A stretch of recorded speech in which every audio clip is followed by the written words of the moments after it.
আমাদের বিচার হয় না ভাই, বুঝেন আজকে 6 মাস গেছে না ভাই, আমরা রাস্তায় নামছি এই কারণে। আপনি বুঝতে হবে ভাই, দর্শক, আমরা দেখছি যে জগন্নাথ বিশ্ববিদ্যালয়ের একটি বাস কিন্তু আটকে দিয়েছেন শহীদ পরিবারের সদস্যরা।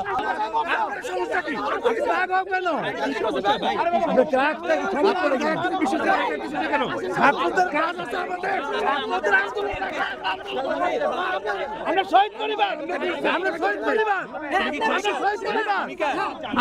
পরিবার। আমরা কি আপনাদের বাস আটকেছিলাম? আমাদের আধা ঘন্টা সময় দিয়ে যাইতে, আপনাদের কাছে কি এটা এক্সপেকটেশন করতে পারি না? আমরা সকাল থেকে বিশ্ববিদ্যালয়ে বুঝতে পারছি।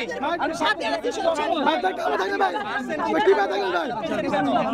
আপনি কি আপনি জানেন না বাবা, আপনারা বাকিদেরকে আটকান করতে পারেন না। আপনি কেন আপনারা বুঝেন না? আমরা আটকাই নাই, আমরা কইলা দেন ভাই, তোমার কাজ আছে। আমি আপনাদেরকে দাঁড়াইতে বলছি 5টা মিনিট আমাদের সাথে এদিক দিয়ে বের করে দেন, এটা দিয়ে বের করে দেন। আপনাদের আটকানোর আমাদের কোনো ইচ্ছা নাই। আমাদের প্রতিনিধিরা তো আছে সব জায়গায়, আপনাদের সব দাবি দাওয়া ভাই, তুমি চাপো কেন ভাই, চাপো। আমরা সবাই ভাই এই শুনেন ভাই, আপনাদের কথা বলেন ভাই, আপনারা আমাদেরকে হেল্প করবেন। এবং এটি নিয়ে কিন্তু জগন্নাথ বিশ্ববিদ্যালয়ের শিক্ষার্থীদের সাথে শহীদ পরিবারের বাকবিতণ্ডা শুরু হয়ে গিয়েছে। এবং আমরা দেখছি যে অবশেষে কিন্তু জগন্নাথ বিশ্ববিদ্যালয়ের যে বাসটিকে ছেড়ে দিতে বাধ্য হয়েছেন।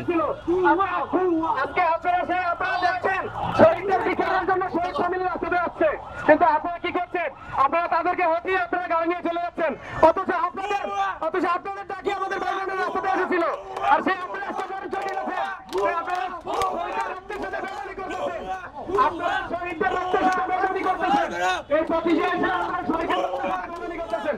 অথচ আপনারা ঢাকা বিশ্ববিদ্যালয় ডাকে, আপনাদের জগন্নাথ বিশ্ববিদ্যালয় ডাকে আমাদের ছাত্ররা এসেছিল, আমাদের স্বজনরা এসেছিল, আর সেই আপনারা এখন আমাদের শহীদ পরিবারকে হটাইয়া আপনারা আমাদেরকে না আফসোস হয় আপনাদের জন্য যে আপনাদের ডাকে আমরা এসেছিলাম।